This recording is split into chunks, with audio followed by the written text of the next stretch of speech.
जय हिंद दोस्तों, मैं हूं मेजर गौरव आर्य और आप देख रहे हैं मेजरली राइट। अच्छा, 2-3 दिन से ये बात बड़ी गर्मी पकड़ रही है कि भारत ने कोशिश करी गुरपतवंत सिंह पन्नू को मारने की। दोस्तों, इसी मामले में मैं कुछ बातें करना चाहता हूं। ठीक है, कल रात डिबेट हुई। आपने पता नहीं वो डिबेट देखी नहीं देखी। रात के 10 बजे मैं था उसमें, अर्नब गोस्वामी था और भी कई लोग थे। अच्छा, डिबेट में कई लोगों ने अपनी बात कही। वहां पे एक एम्बेसडर साहब भी थे, पार्थसारथी साहब, बड़े सीनियर एम्बेसडर हैं, बड़े सीनियर डिप्लोमेट हैं और ये पाकिस्तान में हाई कमिश्नर रह चुके हैं। कराची में भी इनकी पोस्टिंग रह चुकी है एक टाइम पे। तो पाकिस्तान का अच्छा खासा इनको नॉलेज है। अब पाकिस्तान का क्या एंगल है मैं आपको बाद में बताऊंगा। उसमें एक अमेरिकन भी था, तो वो अपनी बातें कर रहा था। उसमें और लोग भी थे। तो ये सब जितने भी लोग थे ना, ये सब अपनी अपनी बातें कर रहे थे। मैंने भी अपनी बात बताने की कोशिश करी। ब्रह्मा चलानी साहब थे, बहुत बड़ा नाम है, स्ट्रेटेजिक थिंकर हैं इंडिया के, one of the foremost strategic thinkers of India, doctor Brahma चलानी, वो भी थे वहां पे। अच्छा, मैं वहां पे बैठा, मैं देख रहा था कि सब लोग अपनी अपनी बातें कर रहे हैं इस मामले के ऊपर। मेरे मन में एक बात आई और मैं आज एक बात कहना चाहता हूं। यार, हमने तो कोशिश नहीं करी पन्नू को मारने की, ठीक है, हमने तो कोशिश नहीं करी, लेकिन अगर करी भी है तो क्या बुरा करा है? यार, मुझे एक बात, ये लोग जो हैं, मार दिया एक बंदे को, भड़का दिया, तो क्या दिक्कत है इसमें? हमने नहीं करा ये। I am just sharing a point of view. अब देखिए ना, मैं आपको छोटी सी बात बताता हूं। जस्टिन ट्रूडो ये कहता है कि निज्जर को मार दिया, निज्जर को मार दिया, निज्जर को मार दिया। नहीं मारा निज्जर को, उसके पास प्रूफ है ही नहीं, वो सबूत दे ही नहीं पाया। इतने महीने बीत गए। लेकिन फिर भी एक बात मैं आपसे कहना चाहता हूं। चलिए, निज्जर को मार दिया। I am talking academically, I am talking hypothetically, ठीक है ना? और एकेडमिकली और हाइपोथेटिकली दो शब्द हैं जो खालिस्तानियों को समझ में नहीं आएंगे। तो खालिस्तानियों, तुम इस वीडियो को मत देखो, क्योंकि तुम्हारी इंटेलेक्चुअल लेवल से बहुत ऊपर है। फिर तुम्हें बेइज्जती महसूस होगी बाद में। तुम बोलोगे मेजर ने फिर जलील कर दिया हमें। तो कोई बात नहीं, तुम हट जाओ यहां से खालिस्तानियों। अब मैं समझाता हूं। चलिए, मानिए किसी ने निज्जर को फड़का दिया। मैं ये जानना चाहता हूं, ठीक है, मेरा ये सवाल है सीधा सीधा आपसे, कि जब 9/11 हुआ था, 9/11 हुआ था, 3,000 अमेरिकी और भी एक दो नेशनैलिटीज के वहां पे लोग थे, लेकिन 99% अमेरिकन थे। न्यूयॉर्क में वर्ल्ड ट्रेड टावर पे घुसा जहाज, खत्म लोग, डन हो गया। दुनिया का जिसको कहते हैं कि सबसे बड़ी आतंकवादी घटना जो थी वो 9/11 थी। 9/11 के बाद अमेरिका ने रिएक्ट करा। अमेरिका ने रिएक्ट करा, साथ में कनाडा भी चल पड़ा। कनाडा में अटैक नहीं हुआ था, कनाडा का कोई लेना देना नहीं था, लेकिन ये सारे लोगों ने साइन कर रखा है, नेटो शेटो, एक जाएगा तो दूसरा भी जाएगा, एक पे अटैक होगा तो हम दूसरे। इसीलिए तो पुतिन जो है वो जेलेंस्की को ठोक रहा है, क्योंकि जेलेंस्की कह रहा है मुझे नेटो में जाना है। और नेटो का क्या चक्कर है कि यानी कि जेलेंस्की पे अटैक होता है, यानी कि सारे नेटो देशों पे अटैक है, फिर सबको लड़ना पड़ेगा, राइट? और इसका एक और मतलब है कि अगर यूक्रेन आ जाता है नेटो पे, तो फिर नेटो पहुंच जाएगा यूक्रेन के अंदर, उसके टैंक वहां पे लग जाएंगे, रशिया बगल में है, तो रशिया के लिए खतरा है। खैर, एनीवे, अब कनाडा की बात लेते हैं। 9/11 के बाद कैनेडियन ट्रूप्स कहां नहीं गए? उन्होंने मासूम लोगों को अफगानिस्तान में मारा, मासूम लोगों को लीबिया में मारा, मासूम लोगों को इराक में मारा, कितने देशों में मारा। जहां अमेरिका ने बोला जा, उसने बोला जी मालिक, वो गया और उसने लोगों को मारा। मारा। कैनेडियन सोल्जर्स पे ह्यूमन राइट्स के केसेस चले हैं कनाडा के अंदर। कैनेडियन सोल्जर्स के ऊपर, जो कैनेडियन फौजी हैं, उनके ऊपर ह्यूमन राइट्स केसेस हैं। उन्होंने बच्चों को मारा, औरतों का रेप करा, उन्होंने दुनिया भर के कांड करे, दुनिया भर की गलत चीजें करी। कहां पे करी? मुस्लिम कंट्रीज में करी। उसने गया, किसी ने कनाडा को कुछ बोला कि तुमने 1,000 लोगों को बेघर कर दिया, कितने 100 लोग बेगुनाह तुमने मार दिया। आतंकवादियों को तो मारो, डेली मारो, मैं कह रहा हूं आतंकवादियों को, जो अलकायदा का है, जो लश्कर का है, जो जैश का है, जो इस्लामिक स्टेट का है, ठोको उसको, बात करने की जरूरत ही नहीं है। पर मेरा सवाल वो नहीं, मैंने बोला इनोसेंट लोगों को मारा।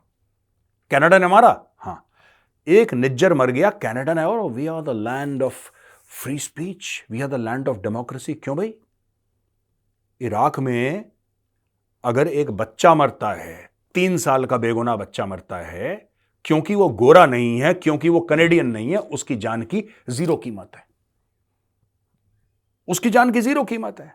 लिबिया में एक 23 साल का दुकानदार, वो लड़का शरबत बेच रहा है लिबिया में, ठीक है, शरबत बेच रहा है, तुमने उसको ठोक दिया, तुमने उसकी जान ले ली।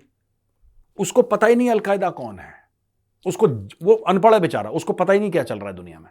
उसको यह पता है कि मैं शरबत बेचूंगा तो मेरे बच्चे खाना खाएंगे, मेरे मां बाप को दवाई मिलेगी, इससे ज्यादा उस लीबिया के बंदे का दुनिया से कोई सरोकार नहीं, कोई लेना देना नहीं। ठोक दिया, उसको मार दिया। यही कनाडा बड़ी बड़ी बातें करता है निज्जर को, यानी कि इनके देश में घुस के किसी को मारो तो इनको बड़ी दिक्कत है। दूसरे देश ये पूरे के पूरे देश तबाह करते हैं, वहां पे जाके एक बंदा नहीं मारा, इन्होंने देश तबाह कर दिए, तब कोई दिक्कत नहीं है। ओसामा बिन लादेन की बात देख लो भैया, ओसामा बिन लादेन को ढूंढते ढूंढते अमेरिका ने अफगानिस्तान पूरा बर्बाद कर दिया। ढूंढने तो ओसामा को ही निकले थे, ये अलकायदा को डिसरप्ट करने, डिसरप्ट, डिग्रेड, डेन्यूड, डिस्ट्रॉय, ये तो चक्कर था इनका पूरा। ये निकल गए भाई अफगानिस्तान, अफगानिस्तान निकले, पूरे मुल्क में 20 साल आग लगा दी, खत्म कर दिया उस मुल्क को। मिला कहां? मिला वो पाकिस्तान में, एबटाबाद में। इन्होंने मार दिया, उसके बाद भी अफगानिस्तान में बने पड़े रहे लोग। इनका मिशन खत्म हो गया तो उसके मरने के बाद फिर पड़े रहे वहां पे। कितने लोगों को मारा? आज की तारीख में यह कह रहा है कि तुमने पन्नू को मारने की कोशिश करी।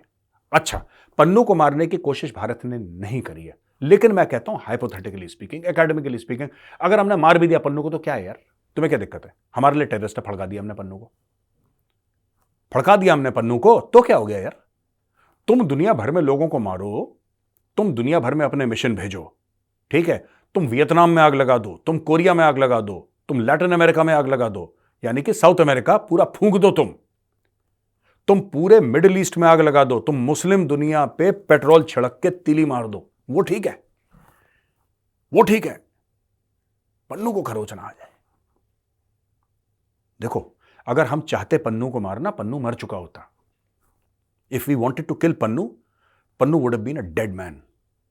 ये समझने वाली बात है जो अमेरिकन अपनी कहानियां जड़ रहे हैं ना हॉलीवुड की, ये कर दिया, वो कर दिया, ऐसा कर दिया, और पाकिस्तानी बड़ी खुशियां मना रहे हैं। मैं देख रहा हूं पाकिस्तानी यूट्यूब में, अब तो इंडिया बड़ी डिफिकल्ट पोजीशन में। सुनो, तुम भिखारी हो, हम कोई डिफिकल्ट पोजीशन में ना कभी थे ना कभी होंगे। जब हमारे पेट में खाना नहीं था ना, जब भूखे सोते थे हिंदुस्तानी, आज से कई कई कई दशक पहले, 60-70 साल पहले, जब भूखे सोते थे, यहां पे फैमिन होता था, तब हमने लोगों के सामने हाथ नहीं फैलाया। गैरतमंद कौम इसे कहते हैं। भूखे मर गए, यहां पे लोग हाथ नहीं फैलाया, ठीक है। और तुम लोग मोटे मोटे पेटों वाले जो लाहौरी हो, तुम लोग जाके भीख मांगते हो लोगों से, तुम्हें शर्म नहीं आई? बेगैरत। हमसे कह रहे हो इंडिया फंस गया। कैसे फंस गया? जूते की नोक पे रखते हैं अमेरिका को, जूते की नोक पे। कोई अमेरिका में फैसिलिटेट नहीं कर रहा, कोई हमें चीजें नहीं दे रहा, मुंह पे मारते हैं, डॉलर चीजें खरीदते हैं। नहीं देगा अमेरिका, फ्रांस देगा, नहीं देगा फ्रांस, इजराइल देगा, नहीं देगा इजराइल, रशिया देगा। अगर तुम्हारे पास डॉलर हैं तो दुनिया है तुम्हारे सामने, बोलो क्या चाहिए? नहीं चाहिए हमें अमेरिका से हवाई जहाज, नहीं चाहिए। राफेल खरीद लेंगे, हम खरीद भी लिए, और खरीद लेंगे, 26 और आ रहे हैं नेवी के लिए, और 100 खरीद लेंगे। मेहनत का पैसा यार, तुम्हारी तरह ब्लैक का थोड़ना है, हराम का थोड़ना है, मांगे का थोड़ना है। तो ये जो पूरी चीज है, अमेरिका कह रहा है यार, ये बड़ा गुरपतवंत सिंह पन्नू के ऊपर अटैक, किसी ने अटैक नहीं करा, किसी ने अटैक नहीं करा, भारत ये सब चीजें नहीं करता है। पर मैं कह रहा हूं अगर पन्नू के ऊपर कर भी दिया, एज्यूम हाइपोथेटिकल एकेडमिक क्वेश्चन, अगर पन्नू के ऊपर अटैक हो भी गया तो क्या हो गया यार? अगर पन्नू को किसी ने जान से मार दिया तो क्या हो गया? मुझे समझ में नहीं आ रहा। Why is it such a big deal? तुम लोगों ने तो हजारों लाखों लोगों को मार दिया, तुम और तुम्हारा पालतू कुत्ता। तुमसे मेरा मतलब है अमेरिका, और तुम्हारा पालतू कुत्ता मेरा मतलब है कनाडा। तुम और तुम्हारे पालतू कुत्तों ने तो लाखों लोगों को, करोड़ों लोगों को बेघर कर दिया, कई दसियों हजारों को तुमने दफना दिया, कोई कोई तो लोग मिले ही नहीं। गुआंतानामो बे में कितने गए, कितने निकले, कैसे अलग अलग तुमने वाटर बोर्डिंग, इलेक्ट्रिक शॉक्स, कैसे कैसे तुमने टॉर्चर करे। विदाउट ट्रायल तुमने 15-15, 20-20 साल लोगों को जेल में रखा, without trial, without trial. CIA ने अपने प्रिजन्स बनाए, सीआईए ने अपनी ब्लैक साइट्स बनाई, दुनिया भर में तुमने अराजकता करी। एक पन्नू के लिए बड़ा तुम्हारे दिल में, तो क्या हुआ अगर पन्नू को किसी ने मारने की कोशिश करी? और फिर मैं आखिरी में फिर एक बात बोलता हूं, जिसको एक गलतफहमी हो, एक बात क्लियर कर ले अपने दिमाग में। अगर भारत चाहे, जो कि भारत चाहता नहीं है, लेकिन अगर भारत चाहे कल पन्नू को मारना, क्या मुश्किल है पन्नू को मारना यार? पन्नू को काटोगे तो खून नहीं निकलेगा क्या? कि पन्नू बुलेट प्रूफ है? पन्नू को अगर मारना है, it's the easiest thing in the world, any human being. अगर गौरव आर्या को मारना है, it's the easiest thing in the world यार। अगर कल कोई बोले कि हमें गौरव आर्या को मारना ही मारना है, तो क्या बहुत मुश्किल है मुझे मारना? मेरे कौन से सुरखाब के पर लगे हैं यार? मैं कौन सा बुलेट प्रूफ हूं? गोली आएगी, लगेगी, मेजर की छाती को पार करेगी, कहानी खत्म हो जाएगी। यही पन्नू के साथ है जो मेरे साथ है। कल अगर हम चाहें पन्नू को भड़काना, भड़का सकते हैं, लेकिन हम मारना नहीं चाहते, यही हम बता रहे हैं, because Pannun is a bloody joke. We have declared him a terrorist, that's fine, but I don't know why America is getting so sentimental. या तो ये सीआईए का एसेट है पन्नू। सोचना जरा इसके बारे में कि 2 कौड़ी का बंदा जिसको कोई नहीं जानता, उसके बारे में अमेरिका इतना सेंसिटिव क्यों हो रहा है? Why is America getting so sensitive? क्या पन्नू सीआईए के पेरोल में है? क्या पन्नू एक सीआईए का पालतू कुत्ता है? सोचना जरा इसके बारे में और लिखना कमेंट सेक्शन में दोस्तों।